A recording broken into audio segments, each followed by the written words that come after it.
ಆಗಿರೋದ್ರಿಂದ ನಾವು ಓನ್ ಆಗಿ ನಮ್ಮ ಸಂಸ್ಥೆಗಳಲ್ಲಿ ಬೆಳಿಗ್ಗೆ ಓಪನ್ ಮಾಡಿದ್ದೀವಿ. ಕಚೇರಿ ಓಪನ್ ಆಗಿ 1 ತಿಂಗಳಾಗಿದೆ. ಬಟ್ ನಾವು ಕೆಲವೊಂದು ಕಾರ್ಯಕ್ರಮಗಳನ್ನ ನಾವು ಒಂದಷ್ಟು ಮಾಡ್ತಾ ಇದ್ವಿ. ಮತ್ತು ಈ 15 ವರ್ಷಗಳಲ್ಲಿ ನಾವೇನೇನು ಮಾಡಿದ್ದೀವಿ ಅಂತ ಅಂದರೆ, ನಾವು 700 ದಾವಣಗೆರೆ ಅಥವಾ ಮೈಸೂರು ಅಥವಾ ಬೆಂಗಳೂರು ಬಿಗ್ ಸಿಟಿಗಳಲ್ಲಿ ಹೋಗಬೇಕು. ಆದರೆ ಇದೊಂದು ಸಣ್ಣ ಜಿಲ್ಲೆ ಮೊದಲಿದ್ದು, ಬಟ್ ಇವಾಗ ಇಲ್ಲೂ ಸ್ವಸಹಾಯ ಸಂಘದ ಗುಂಪುಗಳನ್ನ ಮಾಡಿದ್ದೀವಿ.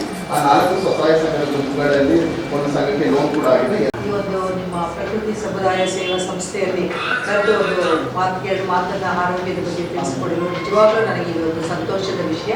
ಏಕೆಂದರೆ ನಾವು ಕೆಲವು ಕಾರ್ಯಕ್ರಮಗಳನ್ನು ಭಾಳ ಹಿಂದೆ ನಮ್ಮ ಹಾಸನ ಸ್ತ್ರೀರೋಗ ಮತ್ತು ಪ್ರಸೂತಿ ಸಂಘದಿಂದ ಕೆಲವರಿಗೆ ಹೆಲ್ತ್ ಚೆಕಪ್ ಕೆಲವರಿಗೆ ಸಹಾಯ ಮಾಡಿದ್ದೀವಿ. ಬಟ್ ಹೆಚ್ಚಿನ ನಿಟ್ಟಿನಲ್ಲಿ ನಾವು ನಿಮ್ಮ ಸಂಘಕ್ಕೆ ನಾವು ಮಾಡಿಲ್ಲ.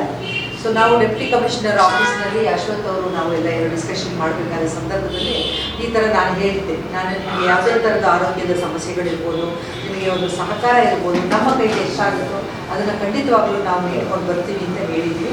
ಕಾರಣ ನಾವು ಬಹಳಷ್ಟು ಒಂದು 20 ವರ್ಷದಿಂದಲೂ ಸಹ ನಾನು ಮತ್ತು ಜಯಶ್ರೀ ಮತ್ತು ನಮ್ಮ ಸಂಘದವರು ಪ್ರೌಢಾವಸ್ಥೆಯ ಹೆಣ್ಣು ಮಕ್ಕಳಿಗೆ ಗಂಡು ಮಕ್ಕಳಿಗೆ ನಾವು ಅವರ ಆರೋಗ್ಯದ ಬಗ್ಗೆ ತಿಳಿಸ್ತಾ ಬಂದಿದ್ದೀವಿ. ಅರಿವಿನ ಕಾರ್ಯಕ್ರಮಗಳು, ಮೆಡಿಕಲ್ ಕ್ಯಾಂಪ್ಗಳು, ಅದರ ಜೊತೆ ಹಿರಿಯರಿಗೂ ಅಷ್ಟೇ, ಮುಖ್ಯವಾಗಿ ಅದರಲ್ಲಿ ಮಹಿಳೆಯರಿಗೆ ನಾವು ಆರೋಗ್ಯ ತಪಾಸಣೆ ಶಿಬಿರವನ್ನು ಹಮ್ಮಿಕೊಂಡಿದ್ದೀವಿ. ಒಂದು ಸಮುದಾಯದವರಿಗೆ ಕೌನ್ಸಿಲಿಂಗ್, ಉತ್ತಮವಾದಂಥ ಕೌನ್ಸಿಲಿಂಗ್ ಮತ್ತು ಅವರು ಯಾವ ಥರ ಗುರುತಿಸ್ಕೊಳ್ಬೇಕು ಏನು ಅನ್ನೋ ರೀತಿಯಲ್ಲಿ ನಮಗೆ ಒಂದೇ ಆಸೆ ಪಯಣಕ್ಕೆ. ಮತ್ತು ನನಗೆ ಸಮುದಾಯ ಸಂಘಟನೆಗಳು ಬಲವರ್ಧನೆ ಆಗಬೇಕು, ನಮ್ಮ ಕೆಲಸಗಳನ್ನ ನಾವು ಮಾಡ್ಕೋಬೇಕು, ಬೇರೆಯವ್ರ ಮೇಲೆ ಯಾರ ಮೇಲೆ ಕೂಡ ಡಿಸೈಡ್ ಆಗಬಾರ್ದು ಅನ್ನೋದು ನಮ್ಮ ಆಸೆ.